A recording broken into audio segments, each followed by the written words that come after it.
Shively Police Department, Kentucky State Police, Louisville Metro EMS, the Metro Sewer District, Louisville Gas and Electric, Kentucky Emergency Management, Kentucky Emergency Management Urban Search and Rescue Task Force 1, Kentucky ERC-ERT, the Jefferson County Emergency Management, the Jefferson County Coroner, the National Weather Service, the FBI, and there are more. There have been over 200 first responders that were on the scene last night, and there is a significant amount of resources in the search and rescue, and ultimately what is probably by now the recovery effort that is occurring.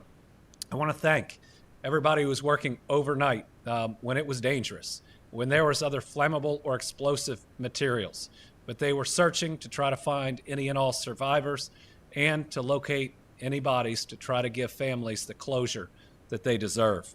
As of this time, we can confirm that there have been 9 fatalities, but I'm now fairly confident that that number will grow by at least 1. We hope it doesn't grow by too many more.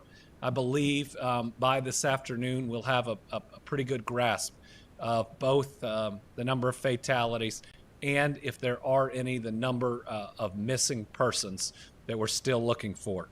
Remember, there's a Victim Family Reunification Center at the Louisville Metro Police Training Academy, which remains open. That address is 2911 Taylor Boulevard.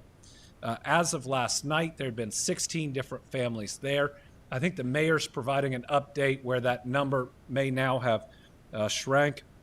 At least information I'm getting is those families may not line up with the hospital patients, which means we've got to continue to search that site, hope and pray for the best, but know there may be more loss of life that we're going to learn about today. 2 businesses were directly impacted: Kentucky Petroleum Recycling and Grade A Auto Parts. Thankfully, a local restaurant that is right there that we had great concern would be impacted and we would lose whoever was in it, was missed and now is helping the search and rescue. We're grateful for them. Another blessing is this plane could have potentially hit the major Ford factory or the convention center. Those are all close by and did not. The radius for the shelter in place has been significantly reduced. Louisville Metro is putting out guidance to residents and businesses immediately around the crash site to not consume water. EEC, the Energy and Environment Cabinet, is working closely with the city on this. Other areas are safe. Now, if you are in the suburbs, if you're in other parts of Louisville, you are as safe today as you've been any other day.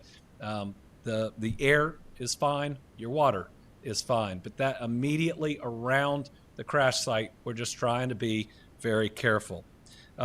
In new news today, following yesterday's events, I'm declaring a state of emergency to help us deal with this plane crash. It allows us to move resources more quickly through emergency management and the Kentucky National Guard. It allows state resources to be used also through our agencies to be readily available, including disaster resource management, expenses related to response, and more, as well as reimbursement. It's going to help to make sure that groups that are already limited in terms of their funding can get some immediate or short-term help as they wait for reimbursement for the costs that they've expended. Additionally, I've taken action to establish the Team Kentucky Emergency Relief Fund to help those affected by this terrible event. The URL for this site is going to be on the screen. Similar to previous storm disaster funds, every dollar donated will go directly to those affected. In fact, what we've done is we've gone and amended the Team Kentucky Storm Relief Fund to now allow families impacted by a disaster like this to also benefit from the generosity of Kentuckians. Remember, the first thing that we pay for out of these funds are funerals, so that in a time of grief, nobody is worried about that. In Kentucky, we grieve together and we support one another. Donations will help pay for funerals and for response, recovery, and rebuilding. All right, while Kentucky is responding to this crisis in Louisville following yesterday's deadly plane crash, we must also remember the challenges that our families are facing due to a lack of SNAP benefits brought on by the Trump administration. This is a program that was under attack early by the president following the big, ugly bill. That's why in June I wrote a letter to Kentucky's congressional delegation urging them to consider the harmful impacts of this legislation and how it would hit our people, because SNAP is crucial for Kentucky. In our Commonwealth, over 600,000 Kentuckians rely on SNAP. That's 1 of 8 of our people, many of which are kids. These families need this support to avoid going hungry. But on October 1st, the federal shutdown began, and this now, today, marks the longest shutdown in the history of our country. From the start of the shutdown, the president made it clear that this program would be at risk. In fact, the Trump administration stopped the federal government from paying out SNAP benefits for November and also stopped states from flowing state funds through SNAP to pay out those benefits. And that's despite the USDA's website saying that he could fund SNAP benefits even in a shutdown. Americans should never be a negotiating tool, and I am committed to taking action to do what we can to stand up for our people. So on October 20th, I announced that while we were exploring options for SNAP, we had 2 updates that would help many who rely on this program. First, after learning our area development districts had exhausted the nearly $10 million in funding for senior meals, I announced that we were able to move $9.1 million to help fund that program. It took a lot of work to find a solution. Thankfully, we did, and the General Assembly leadership agreed to move forward with that plan. That day, I also announced that for November during the shutdown, that we could cover the Temporary Assistance for Needy Families, or TANF program, that the federal government was not going to fund. That was about $12 million that's helping our people, many of which also get SNAP benefits. Following that update on October 24th, we received a letter from the USDA confirming what had already been threatened. The letter said it was suspending all November 2025 benefit payments for SNAP for approximately 42 million Americans that rely on them.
Good afternoon, everybody. I'm Dan Mann. I'm the CEO of the Louisville Regional Airport Authority. Thanks for being here today. First, I'd like to really start just by saying, our hearts and thoughts and prayers are with all the families, friends, and everybody that's been affected by this tragedy. All the first responders that have been out spending a lot of hours last night, still going this morning. Really instrumental in us being able to open the airport. Special kudos to the traffic control and our folks at TSA who were here and available and getting this place ready to go. We are operational. We have one runway open. We do have some delays. We had 21 flights cancel yesterday. That's 16% of the total flights.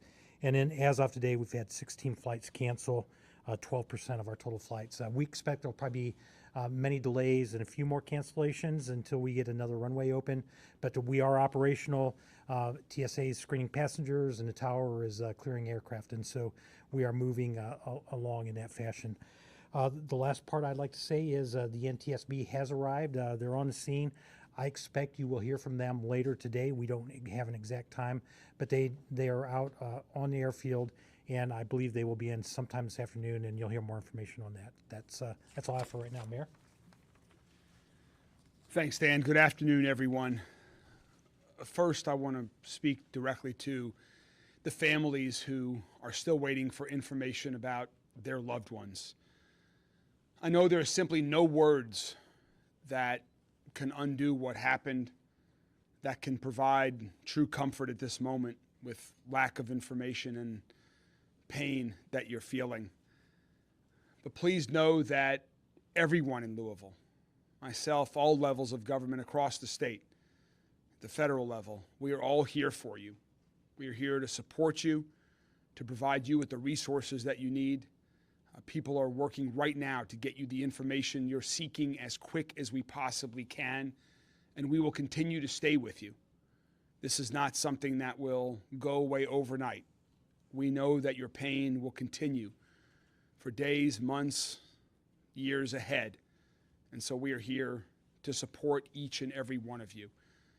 I was there last night at the Family Reunification Center to try to provide some comfort to families who are looking for information, and we are continuing to work every day. Also, to the rest of our city, no one should have to deal with tragedy alone. Whether you're the family member of someone who is still missing or have been notified as a victim of this crash, whether you're part of the UPS family, whether you know people who are part of the UPS family, everyone in our city, I know, has been hurt by this tragedy. And so we have resources available directly for the victims and for others throughout the city to help. And that's where I wanted to start today. First, if you're still looking for information about a loved one, please go to 2911 Taylor Boulevard. That's the LMPD training facility. That is where we have members of the LMPD Victims Unit, where the Red Cross, 7 counties, and other resources are available for families of individuals who may have been victims of the crash. Beyond just the families, again, know this is an incredibly difficult time and trauma impacts everybody differently. There are resources available throughout the entire city to provide help to individuals who are struggling to process this tragedy. If you feel like you have an emergency, a mental health emergency, please dial 988. 988 is a national number that can get you a mental health professional and some assistance to deal with your grieving, with your pain, with whatever you are dealing with. If you have a non-emergency but you would like to still speak with a mental health counselor, please reach out to our Office of Violence Prevention that has trained mental health professionals waiting to assist you. That phone number is 574-6949. Additional beyond those resources, JCPS is out today. We know that there are families across our city that are struggling with hunger, with lack of food right now as a result of SNAP benefits being cut off, other issues in this challenging time. If you're in need of food today, if your kids are in need of food today because they are not in school, please reach out to Dare to Care at 966-3821. 966-3821. And also, as the governor just announced, we're not going to go over everything that the governor just provided in his briefing that he just made from Frankfurt. He is now headed towards Louisville to join Congressman McGarvey and me here shortly. We will not repeat everything, but I do want folks to know that we are working with Governor Beshear and his team on the relief fund for families of victims of this. We've had an outpouring of support already from local companies, local foundations, and individuals to ask what they can do to help. And so we're going to all partner on this together to support them. That's the Team Kentucky, Team KY Emergency Relief Fund.ky.gov. There's going to be more information put online about that if you're interested in supporting the families of the victims. A few other items on public safety. As we mentioned this morning, the shelter-in-place radius has been reduced to a quarter mile, and we will continue to reduce that as soon as we're confident that it is safe. Can continue to try to shrink that throughout the day. Air monitoring continues to go on around the crash site and around the city, and all residential water service is safe to drink. Everyone's water is safe to drink unless you have been specifically reached out to by the Louisville Water Company giving you an advisory. You should feel comfortable that your water is safe to drink. LG&E is getting power back on to those non-affected areas outside of the crash site right now. Last I heard, there were 135 customers still without power. Also want to talk about drones for a minute. Right now, there's a temporary flight restriction that's been put in place by the FAA surrounding the crash site. There's no reason for any drones from private individuals or other organizations to be flying right now. They could get in the way of our recovery operations. If you are flying a drone within this TFR area, we will find your drone and you run the risk of prosecution, of heavy federal fines. Please do not be that person that is getting in the way of our recovery efforts. Give our first responders, give the NTSB, give everyone the opportunity to deal with that site, and please don't use drones right now in that restricted airspace. Congressman McGarvey and I have been in touch since the first moments after this happened. I also want to thank Robin Taylor from Senator McConnell's office here. We've been in touch with Senator Paul's office, with Congressman Guthrie's office. In times like this, everybody puts partisan politics aside here in Kentucky, and we're all working closely together. Governor Beshear and his administration, my administration, and all of our federal delegation working together to bring whatever resources each of we can in partnership to get answers, to provide relief and resources, and to ensure that our city is safe and coming together to support those who are in need. Congressman McGarvey and I also just left a meeting with the NTSB, and I'm going to now turn it over to Congressman McGarvey to say a few words about that meeting and share a few things about next steps. Congressman McGarvey. Thank you, Mayor Greenberg. I really appreciate your leadership at this time and everything you're doing in both mobilizing people, mobilizing emergency crews, making sure people have what they need, but also for your compassion, your emotional leadership at this time. Reality is this rocked our community. Louisville looked apocalyptic last night. The images of smoke coming over our city, of debris falling in every neighborhood, people trapped in their homes, for the families who lost someone, who won't be coming home. This is awful. This is not something you think happens here. And when it does, it impacts every single one of us. I'm a lifelong Louisvillian. To answer the question, I went to Manual High School. Everybody here knows everybody. We're the biggest small city in America, and if you don't know someone directly impacted by this, you know someone who does. But this is when we're also at our best is when things are worst. And we come together. And I can tell you, we're all working together. The mayor's office, the governor's office, Senator McConnell's office, Senator Paul's office, Congressman Guthrie's office, the entire delegation.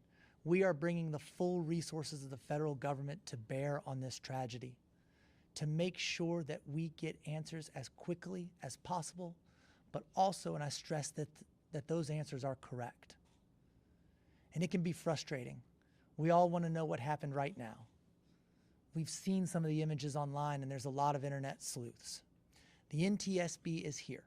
They have a full team. What does that look like? 28 people from the NTSB are here on the ground, plus the support network back in Washington, D.C. They are going to analyze absolutely every bit of what happened. We're talking about everything that is man-made, that is machine-made, that is environmental. The NTSB is going to go over with a fine-tooth comb. They are partnering with the Red Cross. They are not only investigating the crash, they are providing direct assistance and communication with victims' families. We are thrilled that they are here. It's going to take a little while, but we will work with them, with everybody involved, to make sure that we know what happens in this instance. There's so many stories of loss. There are also so many stories of bravery. I said last night Louisville looked apocalyptic, awful. And a plane, we know it was a plane, we know it was taking off to Hawaii, we know how much fuel was on board. And when it crashed and that fuel spread everywhere, I had someone tell me it looked like it was raining oil in Louisville. But the Oklahoma Fire Department, it's their jurisdiction.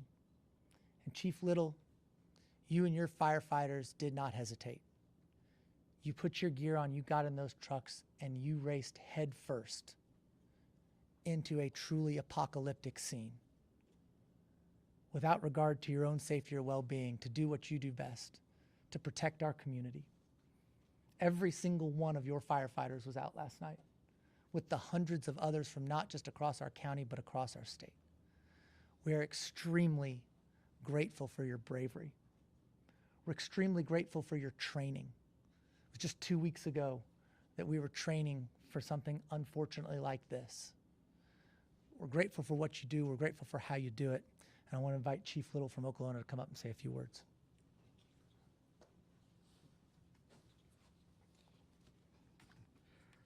I'd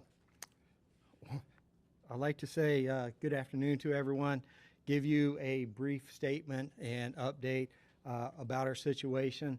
Last night, about 5 o'clock, shortly thereafter, we were dispatched on a explosion. Shortly thereafter, we were informed that it was a plane crash. And as the governor pointed out, just about 2 weeks ago, we did train with Louisville Fire, along with the Airport Authority. This is something that we do annually. You hope that you never have to do this, but unfortunately it happened.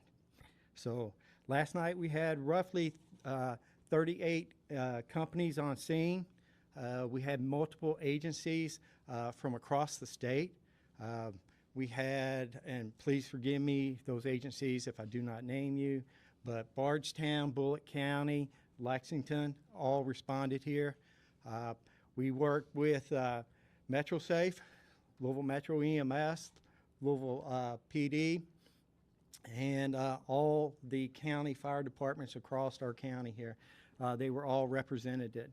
So we had roughly 30 ambulances here last night, and today we've downscaled tremendously. We currently have 4 engines, 4 trucks, 2 ambulances on scene. We have roughly 30 to 40 firefighters that are on scene. We have a SARS team. It's a search and rescue team that is represented by all the county departments along with Louisville Fire, and there's approximately 40 members here doing search and rescue through the debris zone. So let's see. So we are currently working with NTSB. We have some hot spots that are out there that we're trying to, some of them we're going to let burn. They're so insignificant right now, but as they flare up, we will extinguish them. One of the issues that we are currently having is the size of the debris zone and actually getting our apparatus there. So, okay. I'll turn it back over to the mayor. Just a couple. Thank you very much, Chief. A couple final comments, and then we'll open it up to questions from members of the media. First, we'll continue to stay at this 24/7 as long as necessary. All of us are working on this as well as our respective teams that are out there. I think my last call with the governor last night was around midnight. First one at 5:45 this morning, and our teams are just going above and beyond. And so, just want to say thankful to every one of the first responders. Chief Little, thanks to you and the entire team. So we will continue to keep you all updated with additional information as we know it. But for right now, that's the information that we have. As Congressman McGarvey said, I think it was Congressman McGarvey said that NTSB, we hope will have a briefing later this afternoon. We'll be providing some more briefing after the governor arrives in a few hours when we have even more information. Then the final thing I wanted to mention was, I know there's a lot of questions about who are the victims that have tragically perished in this crash. The coroner, the Jefferson County coroner has been at the scene, is back at the scene today. They are the ones that confirm the identities of the victims and are the ones that provide that information. And as soon as we have that, we will amplify the information that the coroners are able to provide as soon as they make these identifications. And with that, we will open it up to questions from members of the media. Can the chief tell us how long the search and recovery part of this incident will go on for? How long are you going to stay out there looking for victims? If you could repeat the question. Okay. Repeat the question for me, please. For me. Repeat it so Okay. they can hear it, not yet. So how long will we be out there? We'll be out there. We're planning to be there for at least a week or longer. We'll be out there as long as the NTSB needs us to be there. We are prepared for this. So I don't know how many victims we're actually looking for. That's one of the issues. And the debris zone is so large. So trying to get people back there. And with the debris zone, some of that debris is going to have to be moved and searched underneath. So it will take us quite a while. What is the size of the debris zone? I don't have a footage or a square mileage, but so Fern Valley Road, probably about 50 yards past Melton. I don't know if you know how long or how far that is. So, but it's a very large debris zone. Can you give us any other details about that debris zone? As far as that debris zone, there were a petroleum recycle business that was there that created some issues for us. The oil that was stored there came across the roadways, got into the waterways. LMSD's on scene taking care of that. The other businesses, there were some businesses where you could go and pull apart from scrap vehicles. So large semis that are in there and multiple vehicles. So a lot of scrap metal as well. So. Do you know how an approximate number of people who are still unaccounted for? I do not. We have not. There are more than the number of victims that we have confirmed that have families looking for information about them. Hold on 1 second. 1 second. Is the city, NTSB, anyone going to share any images of that crash site since people can't drone and crews are being kept pretty far back? For right now, we're going to defer to NTSB on that and let them get through their initial assessment. And so you can ask them that this afternoon. Also, just one more thing about the water company is going to be putting up some more information about what I said earlier on their website momentarily here. And I do, as Congressman McGarvey was pointing out, all of these great collaborations and all the offices, I also I want to recognize James Victory from Congressman Guthrie's office is here with us as well. Thank you for joining us, and thank you for the Congressman's support of all of this effort. Chief, could you describe for us the wreckage of the plane itself, what sort of shape it's in, and what have you observed? There's, for the fuselage, we've not seen much of it, to tell you the truth. There's wreckage that starts from almost Fern Valley Road and does go all the way down past Melton. So there are landing gear that's out there.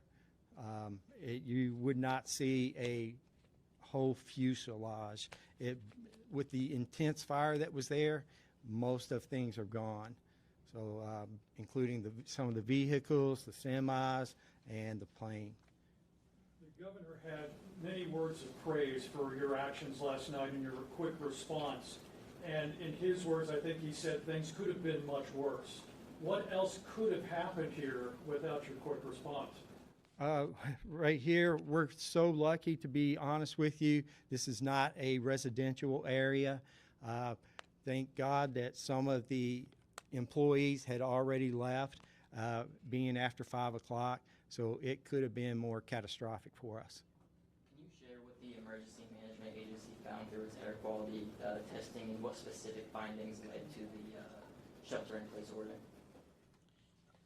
I'll defer. We'll get you. The question was about what results were the air monitoring. I'll get with emergency management on that. But they're continuing to monitor it in real time, and as it's safe for everybody, that's when we're increasing it. Public safety is our absolute #1 priority. Mayor, have you been to the crash site? I've not yet been. We will be going. Congressman McGarvey, the governor, and I will be going there shortly here after this. Congressman McGarvey, in your conversations with NTSB, has there been any discussion about possible effects of the government shutdown on the response? Yeah, I've been in conversations with NTSB since the very beginning of this. Talked to the chair of NTSB several times last night, as late as midnight. Talked with board member Inman, who's on the scene here. He's a true pro, and I should say this, he's also a Kentuckian, which I think makes this very special. They are taking this very seriously. Every resource of NTSB is being brought to bear on this. There is no impact from the shutdown whatsoever. Chief, how are your firefighters doing? Our firefighters are doing very well. So we did a shift change this morning, so we have fresh bodies on scene that are capable of handling this. So Are you offering them any? we do have refreshments, and many local businesses have offered to donate food and refreshments. Well, what about The mental issues, we've not had any at this point. Down the road, we will open that up. We have in-house counsel that comes in and visits with them. We have other programs should something arise and they need to speak to someone. We know what the NTSB is going to be doing in terms of their investigation of the crash. Is there anything locally that needs to be investigated? Any questions that need to be answered in the aftermath of this? The question was, are there any local investigations that are commencing? At this time, there are none. NTSB will be taking the lead on why this occurred, and if there are, as a result of that, if information is discovered that means we need to do anything else locally here, we certainly will jump on that immediately. But at this point, there are no local investigations ongoing. We're simply working in partnership as first responders and on the recovery effort and to identify any additional victims. Do you foresee any discussions in the future about continued presence of commercial buildings, residential buildings, anything that might be south of the airport? The question was about commercial buildings south of the airport. There are very detailed federal rules and regulations on all of this and where and what you can build and to what heights, all surrounding the airport, that is based on safety practices. I'm confident the federal government continues to evaluate those on a regular basis. We continue to prioritize safety in all aspects, whether that's buildings, whether that's individuals, and so we'll follow the federal government's lead on that. At this point, we don't expect any changes. This is a tragic accident, and we are, again, as you heard the governor say earlier, you heard the chief and others, we are fortunate it was not worse, but this was a tragic accident, and at this point in time, we have no reason to believe it's anything more than that. A couple of questions. I just want to add to that really quickly, if you don't mind, Mayor, because this is about the NTSB and a little bit of a federal issue. I just want to say that the NTSB, they are the experts in this. They know what they're doing. We are glad they are here leading this investigation. Both the mayor and I met with Member Inman this morning and his team when they landed. We've talked to them before they got here. He pointed out this morning, if I'm not mistaken, Mayor, that the NTSB has over 150,000 of these investigations under its belt. They are working closely with us. It is not the feds coming in and just, running over locals. It is a true partnership. They know what they're doing. You've got the mayor's department working well with them, the governor's department of emergency management working well with them. We're all in the same room. We're all on the same page. But they said this morning. It says, David, to your question, it says, "From tragedy, we draw knowledge to improve safety for us all," is the motto they gave us this morning. What conversations and so. with